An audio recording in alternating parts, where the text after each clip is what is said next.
हम लोगों को फैंसी चीजें बहुत पसंद आती हैं, स्पेशली जो चीजें गोरी चमड़ी वाले लोग कर रहे हैं in the west. We love to copy that part. और इससे बड़े सारे लोगों को ये लग रहा है कि अगर आपको एक फिटनेस का लाइफस्टाइल फॉलो करना है, दैट्स इनक्रेडिबली एक्सपेंसिव। और इस चीज को खराब और लोग बना देते हैं, स्पेशली कुछ ऐसे ट्रेनर्स हैं, ऐसे कुछ न्यूट्रिशनिस्ट हैं जो ब्लाइंडली कॉपी कर रहे हैं वेस्ट में और थिंकिंग की जो लोग वो खा रहे हैं वही सही है। तो आज के इस वीडियो में हम लोग बात करने वाले हैं 5 फूड आइटम्स की जो मैं देख रहा हूं बहुत ज्यादा पॉपुलर हो रही हैं लेकिन होनी नहीं चाहिए। और मैं बताऊंगा कि चीजों को देखा कैसे जाता है, उनका तरीका क्या होता है देखने का, और आपको सिमिलर चीजें, सिमिलर रिजल्ट्स कैसे मिलेंगे from local seasonal Indian food. लेकिन before you start the video, अगर आप में से किसी को पेट का इशू है, घर पे किसी को टाइप 2 डायबिटीज है, फैटी लिवर है, कोई कोलेस्ट्रॉल के इश्यूज हैं, और for natural body building and fat loss, this is a number to contact and will be more than happy to help. तो आइए वीडियो शुरू करते हैं। सबसे पहली चीज जो हाल फिलहाल में बहुत ज्यादा पॉपुलर हो गई है और पीपल थिंक कि हमसे खाना बड़ा जरूरी चाहिए, वो है एवोकाडो। देखो, I have no problems against avocado. I think avocado is incredibly healthy. लेकिन खाने के अंदर जो चीज है उससे ज्यादा इंपॉर्टेंट एक और पार्ट है कि आपका खाना फ्रेश कितना है। अगर जिन लोगों के अपने खेत हैं या अपने किचन गार्डन है, उनको ये पता होता है कि भाई जब हम एक फ्रेश सब्जी खाते हैं अपने किचन गार्डन से, जो बस हमने अभी निकाली और अभी खाई, द टेस्ट इज अमेजिंग। उससे टेस्ट अमेजिंग नहीं होता, वो गुणवत्ता उसकी बहुत कमाल की होती है। तो समथिंग जो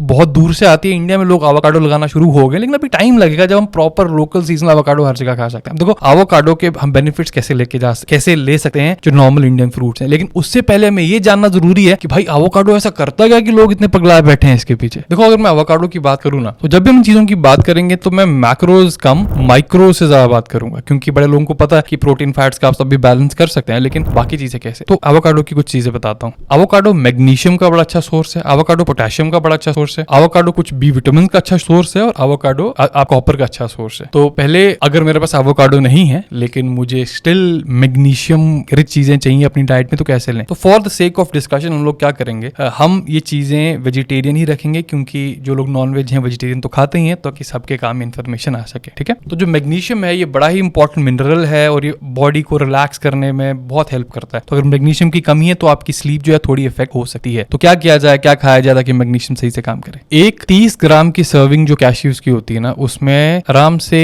85 to 90 milligram of high quality magnesium होता है। और अगर आप कोई सप्लीमेंट देखेंगे, सप्लीमेंट्स में 400 से 420 मिलीग्राम के आसपास मैग्नीशियम होता है, लेकिन वो हमेशा ओवरडोज इसलिए करते हैं सप्लीमेंट्स में क्योंकि वो उतना इजी बायोअवेलेबल नहीं होता। लेकिन कैश्यूज ऑलमोस्ट हर कोई खाता ही है, लेकिन कुछ लोग हैं जो उनको कैश्यूज से दिक्कत है, तो वो लोग बादाम भी खा सकते हैं, क्योंकि बादाम भी बड़ा अच्छा सोर्स है। कुछ लोग आप केले भी खा सकते हैं, केला भी बड़ा अच्छा सोर्स है मैग्नीशियम का। और जो हमारी दालें हैं वो भी अच्छा सोर्स है मैग्नीशियम का। तो देखो, मैग्नीशियम के लिए अगर हम एवोकाडो खा रहे थे तो ये सब चीजें नॉर्मली लोग खाते ही हैं, तो उसमें सब मैग्नीशियम तो है ही है। अब बात है पोटेशियम की। देखो, पोटेशियम जो है, पोटेशियम एक बड़ा ही इंपॉर्टेंट इलेक्ट्रोलाइट है, और ब्लड प्रेशर के इश्यूज में, कॉन्स्टिपेशन के केसेस में मैं पर्सनली उसको बड़ा यूज करता हूँ अपने क्लाइंट्स के ऊपर। अब हमें ये लगता है कि जो बनाना है that's a very rich source of potassium, लेकिन नॉट नेसेसरली। देखो, हर रोज का जो पोटेशियम का हमें इंटेक लेना चाहिए, स्पेशली अगर if you are in disease state, पेट का कोई इशू है, इस टाइप की कोई भी चीज है, that is 4700 milligram of potassium. एक बनाना में 400 से 420 मिलीग्राम ज्यादा होता नहीं है। तो क्या खाया जाए, सर्दियां आ रही हैं, शकरकंदी मार्केट में मिलेगी, वेरी डिलीशियस, वो ले सकते हैं आप पोटेशियम के लिए। अभी हरी सब्जियां भर भर के मार्केट में आएंगी, खासकर पालक है, बाकी साग है, कमाल के सोर्सेस हैं पोटेशियम के, लो इन कैलोरीज हैं, हाई इन एंटीऑक्सीडेंट्स हैं, ये लीजिए आप पोटेशियम के लिए। नारियल पानी जो एक टाइम पे सिर्फ साउथ इंडिया में मिलता था, अब क्योंकि इसकी क्रेज इतनी हो गई तो इंडिया के ऑलमोस्ट हर पार्ट पे मिलता है, ये लीजिए पोटेशियम के लिए। तो पोटेशियम का सिस्टम भी हो गया। अगली बात आती है कॉपर की। देखो, कॉपर क्या है, कॉपर एक ट्रेस मिनरल है। पहले हमें सॉइल से बहुत मिलता था, अब सॉइल्स में उतना रह नहीं गया क्योंकि हम लोग ओवर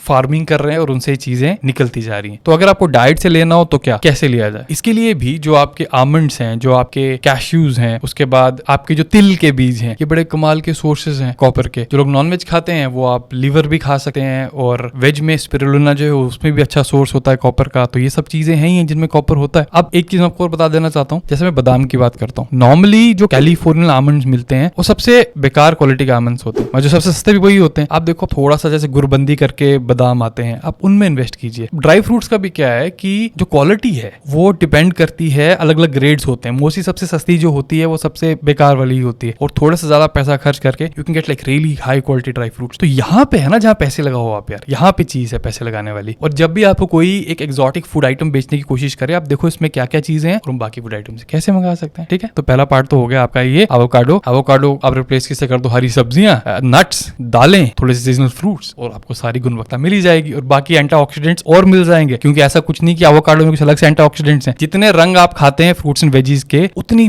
लाभदायक चीजें चीजें आपको और मिलती हैं। अब जो दूसरी चीज है, ये इतनी एग्जॉटिक तो नहीं रही, स्पेशली जो हमारी बड़ी सिटीज हैं, लेकिन स्मॉलर सिटीज में, टायर 2 टायर 3 सिटीज में अभी भी इसको एग्जॉटिक ही बोलूंगा, क्योंकि हर सब्जी अलग मिलती नहीं। और वो है ब्रोकली। ठीक है, अब ब्रोकली को कैसे देखें? वैसे ब्रोकली है बड़ी कमाल की वेजी, इसमें कोई शक की बात नहीं है। अगर आप खा सकते हैं तो खाइए, लेकिन व्हाट अगर आपको ब्रोकली नहीं खाने, कुछ लोगों को स्वाद पसंद नहीं होता, ब्रोकली रिलेटिवली महंगी आती है, राइट? तो क्या सस्ते ऑल्टरनेट्स हैं, या सस्ते ऑल्टरनेट्स और जिसमें न्यूट्रिशन और गुणवत्ता बिल्कुल कम ना हो? डेफिनेटली, जैसे मैंने बोला पहले, हमने ब्रेक डाउन कैसे किया एवोकाडो, हमने देखा कि इसके अंदर क्या क्या चीजें बढ़िया हैं, और हमने देखा कि बाकी जो हम कॉमनली हमारे पास फूड आइटम्स हैं उनमें से हम क्या कर सकते हैं। तो ब्रोकली कौन से खानदान की? देखिए, ब्रोकली के खानदान का नाम है ब्रासिका ओलेरासिया, और ये वही खानदान है जिसमें आपका गोभी आता है। तो जो ब्रोकली की सबसे खास बात है, जो इसको क्रूसिफरस वेजिटेबल बोला जाता है, आपका गोभी भी एग्जैक्टली। तो अगर आपको ब्रोकली पसंद नहीं आती और आपके ट्रेनर, आपके कोच बोल रहे हैं ब्रोकली ही खानी है, तो उनको बोलिए कि सर ऐसी बात नहीं है, मेरे ख्याल से हम गोभी भी खा सकते हैं, will get exactly the same benefits. और गोभी सस्ती भी आती है और गुणवत्ता ऑलमोस्ट बराबर होती है, तो आप ब्रोकली को गोभी से इजीली रिप्लेस कर सकते हो, क्योंकि सेम खानदान है, सेम ट्रेट्स हैं, सेम चीज है। ठीक है, और बात रही सब्जियों की, बार बार मैं आपको एक यही चीज एनकरेज करूंगा कि अभी जो सीजनल वेजीज आ रही हैं, खासकर नॉर्थ इंडिया में बहुत सारे साग और चीजें आएंगी, वो सब खाइएगा, वो कमाल के हैं सारे। उसमें जो आपको न्यूट्रिशन मिलेगा वो बाकी चीजों में मिलना मुश्किल है। गेट दैट पार्ट, और लोकली हर जगह अवेलेबल होगा। अब अगला क्या, it's not a food as such, मतलब इसको आप फूड बोल सकते हो कि लोग रेगुलरली लेते हैं, that is way protein isolate. Vegetarian लोग हैं या फिर नॉन वेजिटेरियन लोग भी हैं, जो नॉन वेज वाले हैं उनको ये लगता है कि वे प्रोटीन में, सबको नहीं लगता, कुछ लोग ही रह गए यहाँ पे जिनको अभी भी ये लगता है कि there is an anabolic window, और वे और जैसे ही वर्कआउट आपने खत्म किया, it's very important to chuck down a scoop of whey protein, और जितना तेज उतना अच्छा। Fortunately for us and unfortunately for people who sell it, ऐसा कुछ भी नहीं है। स्पीड ऑफ प्रोटीन का कुछ मैटर करता ही नहीं है, मैटर करता कि पूरे दिन में कितना प्रोटीन दे रहे। देखो पहले कैसे शुरू हुआ, पहले नॉर्मल वे प्रोटीन शुरू हुआ, फिर स्पीड पे उन्होंने सेल करने की कोशिश की, तो फिर कॉन्सेंट्रेट से आइसोलेट पे आ गए, फिर आइसोलेट से हाइड्रोलाइसेट आ गए। थैंक गॉड ये हाइड्रो वे प्रोटीन उतना पॉपुलर नहीं हुआ, people kind of came to the senses. लेकिन आपको आइसोलेट लेने की कोई जरूरत है नहीं अगर पेट का कोई इशू है,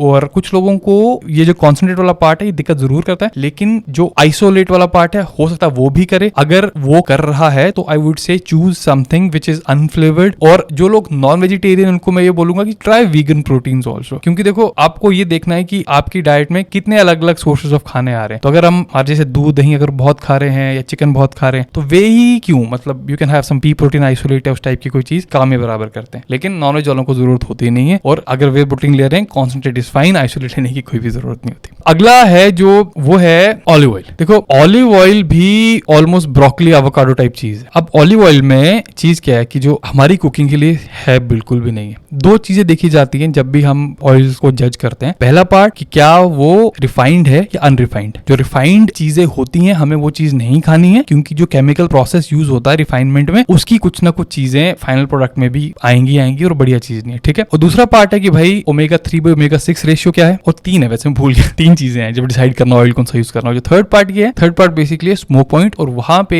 ऑलिव ऑयल जो चीज है वो मात खाते हैं। ठीक है, अब ऑलिव ऑयल का स्मोक पॉइंट मेरे ख्याल से 150 डिग्रीज 160 डिग्रीज के आसपास है। तो आपने जैसे ही अपना तड़का लगाना शुरू किया, क्योंकि ऑलिव ऑयल कहा है आपके न्यूट्रिशनिस्ट ने कि भाई ऑलिव ऑयल में कुक करना है, उसकी सारी गुणवत्ता वहीं खत्म हो गई। तो आप घी यूज कर सकते हो, आप सरसों का तेल यूज कर सकते हो, आप ग्राउंडनट ऑयल यूज कर सकते हो। इंडिया के हर पार्ट में अनरिफाइंड ऑयल, बढ़िया ऑयल्स की भरमार है। तो जो लोकली हम यूज करते आ रहे हैं एक रीजन में, उसको यूज करो ना, आपको ऑलिव ऑयल की कोई जरूरत नहीं। अगर आपको ऑलिव यूज करना ही है तो ऑलिव ऑयल अच्छा कब यूज होता है, जब सैलड्स के ऊपर डालते हो, जहां पे आपको ऑलिव ऑयल को एक्सपोज नहीं करना पड़ता हीट के, वहां पे ऑलिव ऑयल थोड़ा ठीक है। लेकिन देखो एक और चीज है, ऑलिव ऑयल लोकली तो खास होता नहीं, कहने को इटली से आता है। बड़े सारे इस पे कॉन्स्पिरेसी थ्योरीज भी हैं कि हमने कभी से ऑलिव ऑयल टेस्ट ही नहीं किया, वो कुछ मिक्स करके कुछ कर देते हैं। तो इतना कंफ्यूजन क्यों करना है जब हमारे पास लोकली भरमार पड़ी है बढ़िया चीजों की। तो आई वुड से कि chuck that oil and use whatever you can find locally, perfectly fine. अगला है वो है ब्लूबेरीज। ये भी बहुत ही ज्यादा पॉपुलर हो रहा है इस टाइम पे। देखो ब्लूबेरीज की पता खास बात क्या है, एक तो कोई भी अच्छा फ्रूट एंड वेजी होगा उसमें एंटीऑक्सीडेंट्स होंगे ही होंगे, थोड़ा सा विटामिन सी है, थोड़ा सा विटामिन के है, थोड़ा सा मैंगनीज है, मतलब ठीक ठीक से है। कुछ इसके ब्लड प्रेशर में चीजें बताई जा रही हैं कि कुछ ब्लड प्रेशर में थोड़ा अच्छा होता है, एंटी एजिंग बेनिफिट्स हैं एंड ब्ला ब्ला ब्ला ब्ला ब्ला। एक बेरी का नाम बताऊं जो कि ब्लूबेरी को एकदम मतलब पछाड़ी देती है, और वो हमारे यहाँ बड़े फ्रीक्वेंटली मिलती है, बड़े टाइम से यूज हो रही है, वो है इंडियन गूसबेरी, जिसको हम आंवला बोले। और आंवले में इतना विटामिन सी है, इतने एंटीऑक्सीडेंट्स हैं, मतलब आंवला और ब्लूबेरी का मैं कंपैरिजन अगर मैं करूं तो आंवले को मैं यहाँ रखूंगा, ब्लूबेरी को मैं यहाँ रखूंगा। हाँ स्वाद के मामले में आंवला यहाँ जाता, ब्लूबेरी यहाँ जाती है, लेकिन ब्लूबेरी भी लोकल सीजनल बिल्कुल नहीं है। अब एक टिप देता हूँ जिन लोगों को आंवला पता तो है कि बहुत अच्छा है, लेकिन आंवला खाने में दिक्कत है। देखो टिप ये है, आप क्या करो, आंवले को लो, ठीक है। और आजकल मुझे पता आंवले जूसेस बहुत सारे आ गए हैं। जब तक मार्केट में फ्रेश आंवला है उन जूसेस को टच भी मत करो, क्योंकि प्रोसेस चीज है। जब आप फ्रेश अनप्रोसेस चीज खा सकते हो तो हम प्रोसेस चीज क्यों खाएं। अब हाँ, बात रही आंवले की, कैसे खाना है। आंवला ऐसे खाना तो भाई बड़ा मुश्किल का